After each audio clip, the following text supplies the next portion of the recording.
ॐ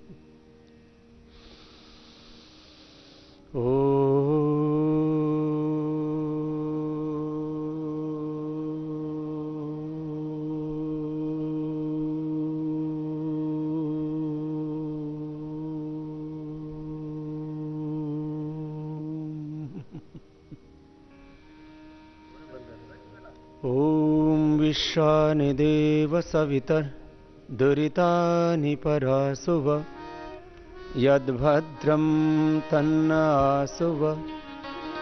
ॐ शान्ति शान्ति शान्तिः।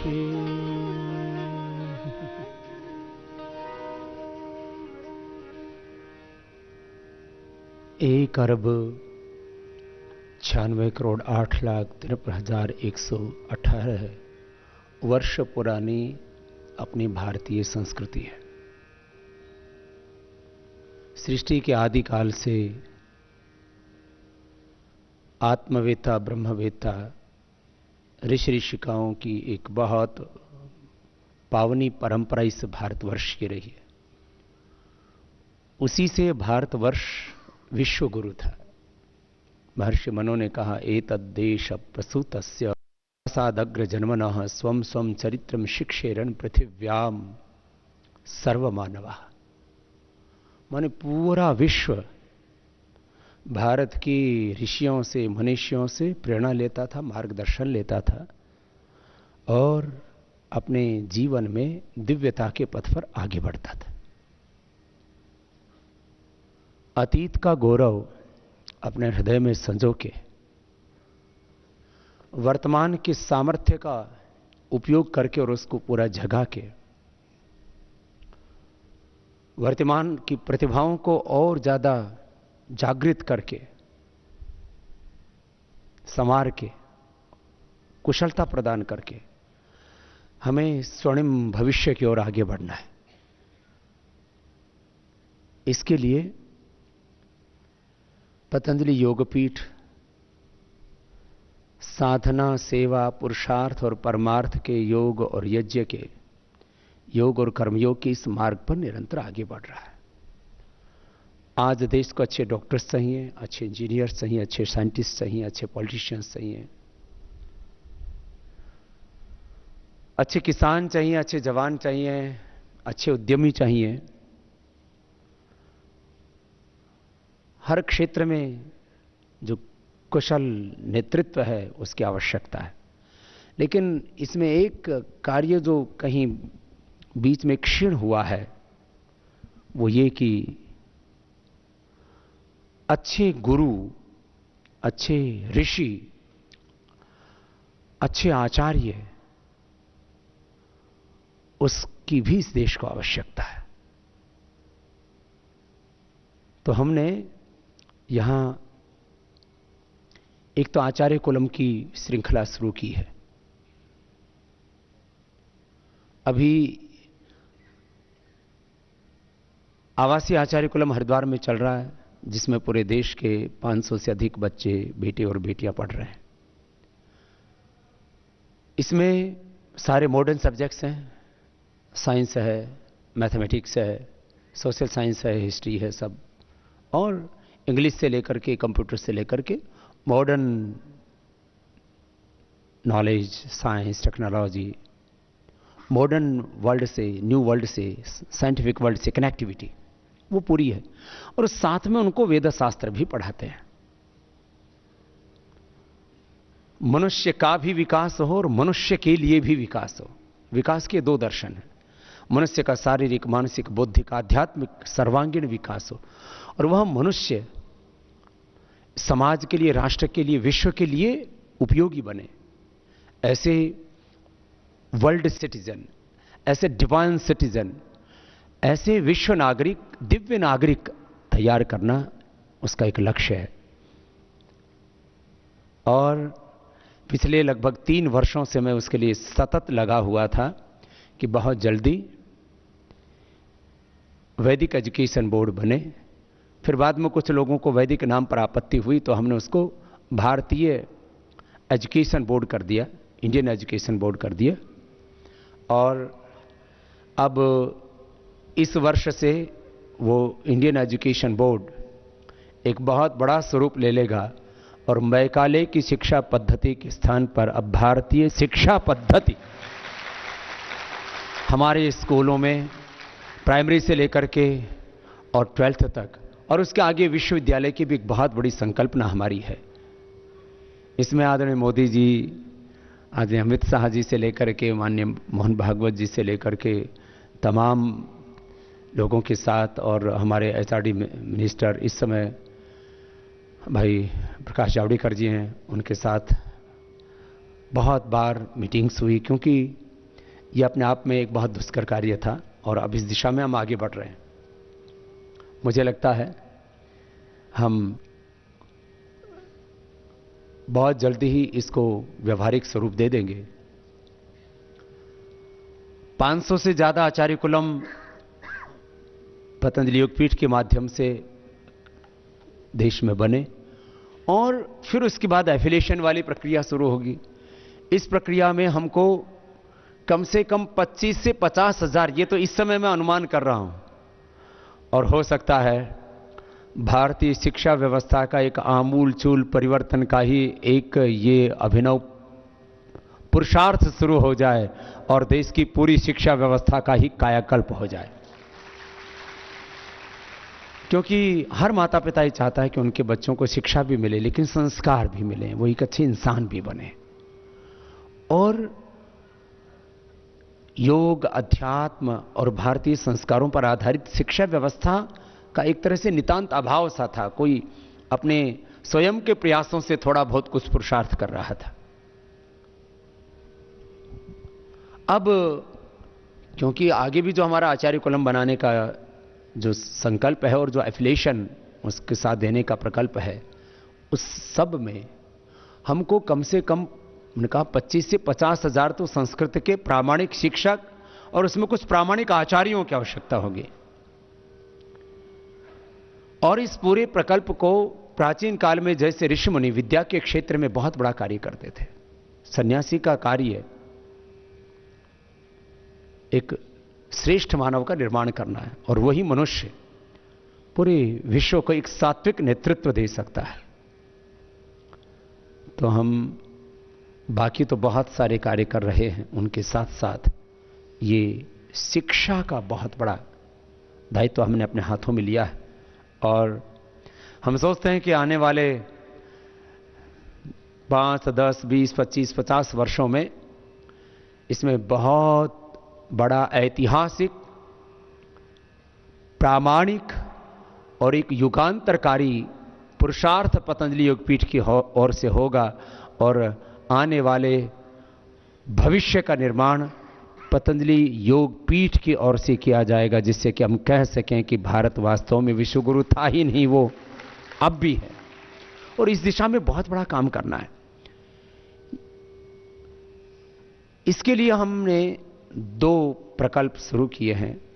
इस साल से हम एक संस्कृत गुरुकुल शुरू कर रहे हैं, जिसमें हम 5वीं से एडमिशन लेंगे, जो संस्कृत को प्रधानता के साथ पढ़ेंगे और उसमें संस्कृत में BA, MA, PhD, संस्कृत व्याकरण से लेकर के संस्कृत साहित्य से लेकर के जो वेद आदि है, जो अपने प्राचीन विषय हैं। क्योंकि हम जो ये भारतीय शिक्षा बोर्ड बना रहे हैं, इसमें प्रथम कक्षा से 12वीं कक्षा तक संस्कृत अनिवार्य होगी इसमें, और बच्चे संस्कृत में अपनी पूरी संस्कृति को जानेंगे। 12वीं कक्षा तक पूरी फाउंडेशन तैयार हो जाती है हमारी। और उसमें जो हिंदी का विषय होगा, अंग्रेजी का विषय होगा, उसमें भी आधुनिकता के साथ साथ, आधुनिक विषयों के साथ साथ उसमें हमारी प्राचीन पूरी सांस्कृतिक जो हमारी ज्ञान परंपरा है उसका समावेश होगा। बहुत बड़ा ये एक शिक्षा के रूपांतरण का कार्य है। ये प्रक्रिया होगी आचार्य कुलम से अलग, क्योंकि आचार्य कुलम में आधुनिक विषयों को प्रधानता है। उसमें सहयोगी के तौर पर प्राचीन विषयों का समावेश है, जो हमारी ऋषि ज्ञान परंपरा, अर्ष ज्ञान परंपरा, उसका। ये जो संस्कृत गुरुकुल होगा ये 5वीं कक्षा से होगा, इसके फिर आगे विश्वविद्यालय में उनको बीए, एमए, पीएचडी आदि डिग्रियां भी दी जाएंगी, जिससे कि आगे जो हमारी संस्कृत की परंपरा लुप्त प्राय हो चुकी है उसको हम पुनः प्रतिष्ठापित कर सकें। भाषा मात्र एक भाषा नहीं है, संस्कृत में तो पूरी हमारी संस्कृति, पूरी ज्ञान परंपरा और भारत का अतीत का सारा वैभव उसमें समाहित है। इसके साथ साथ जो हमारी बहुत बड़ी संकल्पना है वो ये है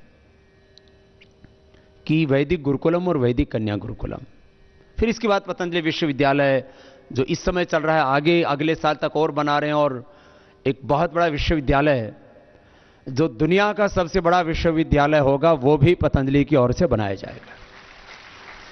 और पतंजलि का जो भी ये जो स्वदेशी का अभियान है, इससे अर्जित होने वाला जो भी लाभ होगा, चाहे वो 1000 करोड़ हो, 2000 करोड़ हो, और भगवत इच्छा से मुझे पूरा विश्वास है कि आने वाले 3-5 वर्षों में ये देश नहीं दुनिया का सबसे बड़ा ब्रांड होगा पतंजलि, और इससे जो भी अर्जित होगा वो 100% सेवा के लिए होगा। अगले साल तक भी हम 1000 करोड़ रुपए से ज्यादा, और आने वाले 2-3 सालों में तो मुझे विश्वास है हम 3 से 5,000 करोड़ रुपए प्रति वर्ष हम शिक्षा के क्षेत्र में पतंजलि की ओर से देश को समर्पित करेंगे। इतना बड़ा कार्य है ये, 3 से 5,000 करोड़ रुपए। 3 विषयों को हमने सर्वोपरि प्राथमिकता दी है, एक एजुकेशन, दूसरा रिसर्च। वो रिसर्च बहुत व्यापक है, वो आयुर्वेद पर, वो जड़ी बूटियों पर, वो वैदिक ज्ञान परंपरा पर, वो हमारी संस्कृति और संस्कारों पर, हमारी जीवन पद्धति पर। और इसमें तीसरा जो महत्वपूर्ण विषय जोड़ा है, इस समय देश में गौ माता की रक्षा के लिए आवाजें उठ रही हैं, ये शुभ संकेत है। और हमारा तो मानस यह है कि हमें उसके लिए कोई आंदोलन नहीं करना पड़ेगा, अपितु मोदी जी के इसी बार के ही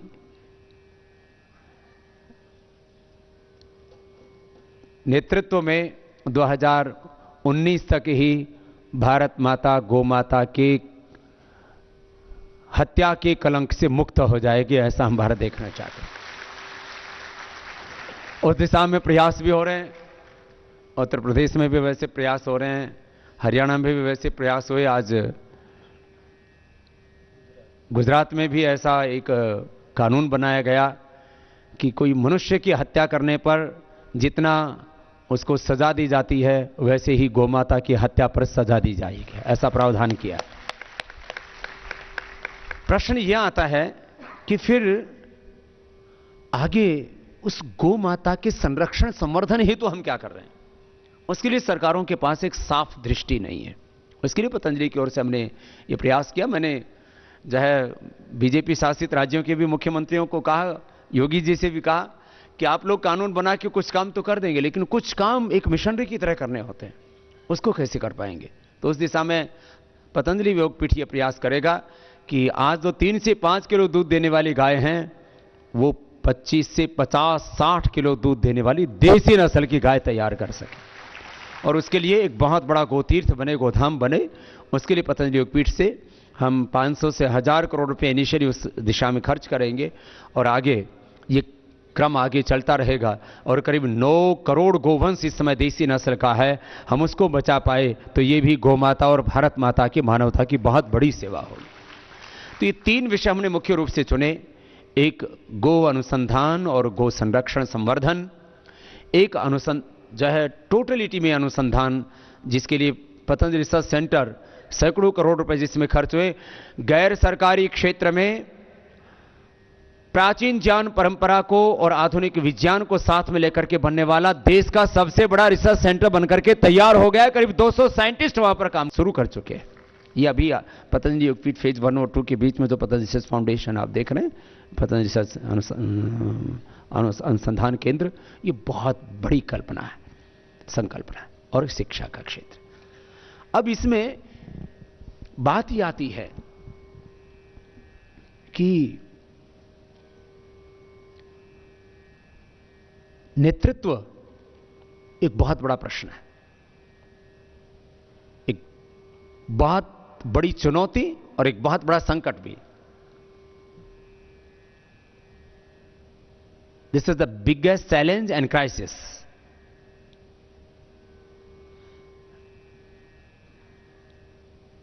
और इसकी पूर्ति कैसे होगी? तो हमने इसके लिए वैदिक गुरुकुलम और वैदिक कन्या गुरुकुलम की स्थापना की। हमारे पूज्य गुरुदेव इस यज्ञ में पिछले 8-9 वर्षों से लगातार लगे हुए। और ये जो हमने ब्रह्मचारी और ब्रह्मचारियों की एक बहुत बड़ी श्रृंखला तैयार की, जिन्होंने अष्टाध्यायी, महाभाष्य, निरुक्त आदि और उसके आगे दर्शन, उपनिषद, वेद आदि की शिक्षा अर्जित की है, मुझे कहते हुए गौरव है। जैसे पतंजलि की ओर से बहुत बड़े बड़े प्रकल्प चल रहे हैं, भारतीय ज्ञान परंपरा को आगे बढ़ाने के लिए भी सबसे बड़ा पुरुषार्थ यदि कहीं से हो रहा है तो वो पतंजलि योगपीठ है। इसके बारे में बहुत कम लोगों को यद्यपि जानकारी है, क्योंकि किसी कार्य को या तो सरकार से कोई बहुत बड़ा अनुदान मिलता हो या किसी कार्य के लिए बहुत बड़ा दान लिया जाता हो, तो लोगों को ऐसा पता लगता है कि ये भैया कोई काम कर रहे हैं। तो हमने कोई सरकार से अनुदान लेने के लिए या दान लेने के लिए ये वैदिक गुरुकुलम का प्रयोग नहीं शुरू किया, बल्कि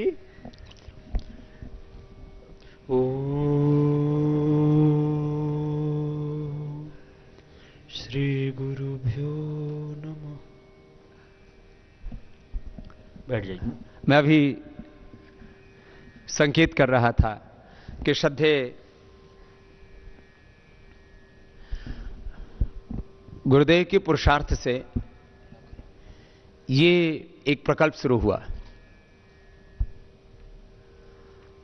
मैं सबसे पहले घर छोड़ के गुरुजी के पास गया और वहां से अष्टाध्यायी महाभाष्य, जो हमारी इस आर्ष ज्ञान परंपरा का, अपने ऋषियों की ज्ञान परंपरा का मूल आधार है, वहां से मैंने स्वयं अध्ययन किया। और गुरुजी ने बहुत बड़ा अनुग्रह किया कि जिन गुरुजी ने हम पर कृपा करके ये ऋषियों का ज्ञान हमको प्रदान किया, वो ज्ञान परंपरा हमारी आंखों के सामने एक बहुत बड़े रूप में फलीभूत हो रही है। इसके लिए मैं पूज्य गुरुदेव का बहुत बहुत वंदन, अभिनंदन, उनको प्रणाम नमन करता हूं, उनके इस पुण्य पुरुषार्थ के लिए, उनके अनुग्रह के लिए। और यही हमारी ऋषियों की परंपरा रही है। उन्होंने सभी क्षेत्रों में एक दिव्य नेतृत्व इस देश को प्रदान किया। ऐसे महान आत्माओं का उन्होंने निर्माण किया, उनको तैयार किया। इसी श्रृंखला में शेष कार्य तो चलते रहेंगे, क्योंकि अधिकांश लोगों की जो प्रवृत्ति है वो छोटा सोच पाते हैं, बड़ा नहीं सोच पाते। थोड़ा सा सुख मिला उसी में खुश हो जाते हैं, संतुष्ट हो जाते हैं। और थोड़ा सा दुख मिला उसी में दुखी, अशांत, परेशान हो जाते हैं, रोने लगते हैं, तड़फने लगते हैं, बिलखने लगते हैं। जबकि इस आध्यात्मिक जीवन में जितनी विराटता है उतनी तो भौतिक जीवन में हो ही नहीं सकती। दो पथ बताए हमारे ऋषियों ने। सामान्य रूप से जो गृहस्थ आश्रम से होकर के आगे बढ़ते हैं, इसको प्रिय पथ कहा है। और जिस मार्ग पर श्रद्धेय गुरुजी चले, हम चले और हमारे कोटि कोटि ऋषिमुनि चले, और ये जो मेरे दाएं बाएं और ब्रह्मचारी ब्रह्मचारी बैठे हैं, ये चल रहे हैं, इसको श्रेय पथ कहते हैं। कि अपना सर्वस्व भगवान को अर्पित कर देना, गुरु सत्ता के लिए, भागवत सत्ता के लिए जीना, पूरी समष्टि के लिए जीना, अनंत के लिए जीना, भूमा के लिए जीना। लेकिन ये श्रेय पथ का जो सत्य है, ये बहुत ही पुण्यशील आत्माओं को समझ में आता है। जो भगवान अनंत ज्ञान, अनंत संवेदनाओं, अनंत प्रेम, करुणा, वात्सल्य, अनंत शक्ति, सामर्थ्य, अनंत सुख, अनंत शांति का आधार है, जो सर्वाधार है, सर्वेश्वर है, सर्वज्ञ है, सर्वव्यापक है, सर्वशक्तिमान है, अजर अमर नित्य विनाशी और सृष्टि का कर्ता, नियंता, संघर्ता, इस जहां में भगवान जैसा तो और कोई है ही नहीं। उससे हमारी प्रीति हो जाए है। दुनिया में किसी बहुत बलवान, किसी बहुत विद्वान, किसी बहुत धनवान, रूपवान, ऐश्वर्यवान व्यक्ति से हमारा संबंध जुड़ जाता है तो हम बहुत अपने आप को गौरवान्वित महसूस करते हैं, अनुभव करते हैं। और भगवान से हमारा संबंध स्थापित हो जाए, इससे बड़ी बात और क्या हो सकती है। लेकिन सत्य को आत्मसात करने में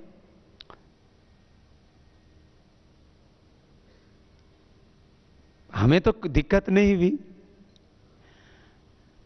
इस सत्य को समझने में और इस सत्य में जीने में मैंने देखा है लोग डरते जरूर हैं।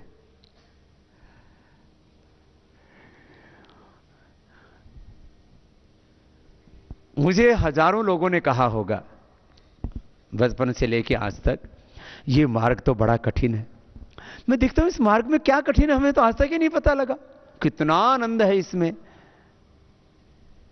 कोई झंझट नहीं, किसी तरह का कोई विषाद नहीं,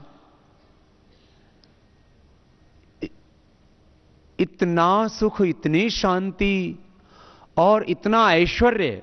मैं ऐश्वर्य कोई भौतिक दृष्टि से नहीं कह रहा हूं, ये तो बहुत सामान्य है। माने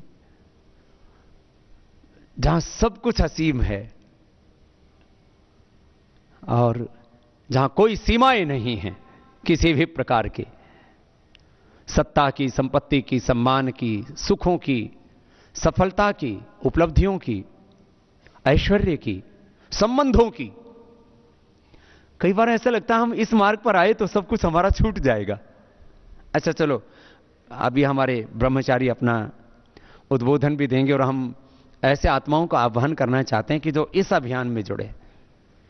यद्यपि बहुत थोड़ी आत्माएं होंगी, लेकिन इस संदर्भ में कई बार हम और गुरुजी बैठ करके चर्चा करते हैं कि इस धरती पर सब तरह की आत्माएं हैं, नाचने गाने वालों से लेकर के। अभी टीवी चैनल वाले लगभग सभी हमारे संपर्क में रहते हैं। नए नए प्रोग्राम करने होते हैं तो कहते हैं पतंजलि से स्पॉन्सर करवा दो। तो उसमें मैं देखता हूं छोटे छोटे बच्चों से लेकर के, जवानों से लेकर के और अधेड़ उम्र के सब तरह के लोग मिल जाते हैं। सब प्रकार की उनमें कुशलताएं होती हैं, तामसिक, राजसिक और सात्विक। हम जिसका चयन करते हैं वैसी आत्माएं हमको मिल जाती हैं। तो टोटा तो नहीं है, लेकिन खोज जरूर करनी पड़ती है ऐसी आत्माओं की। मैं अब आपसे एक छोटा सा प्रश्न पूछता हूं। लोग कहते हैं इस मार्ग पर चलते हैं ना तो सब कुछ छोड़ना पड़ता है, ये बड़ा कठिन है। बोलो, ये चर्चा होती है कि नहीं? सन्यास वाले मार्ग पर चलते हैं तो बोले सब कुछ छोड़ना पड़ता है, ये बड़ा कठिन है। अच्छा बताओ क्या छूटता है? माना प्रारंभ में एक बार तो छूटेगा, तो वो तो एक बार तो छूटता ही है जी। ये बेटियां दूसरे घर में ब्याह के जाती हैं तो एक बार घर छूटता है कि नहीं छूटता? छूटता ही है। पहले मैं गांव में जब था तब मैं देखता था, वो बेटी जब ब्याह के बाद जाती थी तो इतना रोना धोना होता था। आजकल तो शायद राजी राजी चली जाती है ना, बहुत रोना धोना होता था। बेटी भी रोए, मां भी रोए और कुछ कुछ तो बापू भी रोने लगते थे। ये हालात होती थी। तो छूटता तो वहां पर भी है। और आजकल तो बच्चे भी शादी के बाद 90% और कहीं कहीं तो 99% वो घर परिवार छोड़ करके और कहीं बाहर अपॉर्चुनिटी मिली तो देश छोड़ करके चले जाते हैं। वहां नहीं छूटता क्या? और भैया जीवन का तो यथार्थ है, एक दिन तो सब कुछ वैसे भी छूटना ही है। तो जीते जी छोड़ दो तो आनंद है। ये सन्यास क्या है? जीते जी मृत्यु का वर्ण करना जैसा है, लेकिन जैसे ही आप मृत्यु का वर्ण करते हो वैसे एक नए जीवन का प्रारंभ हो जाता है, और जहां सारी, मैंने कहा सीमाएं, सारी सीमाएं जहां पर खत्म हो जाती है, ऐसा जीवन है।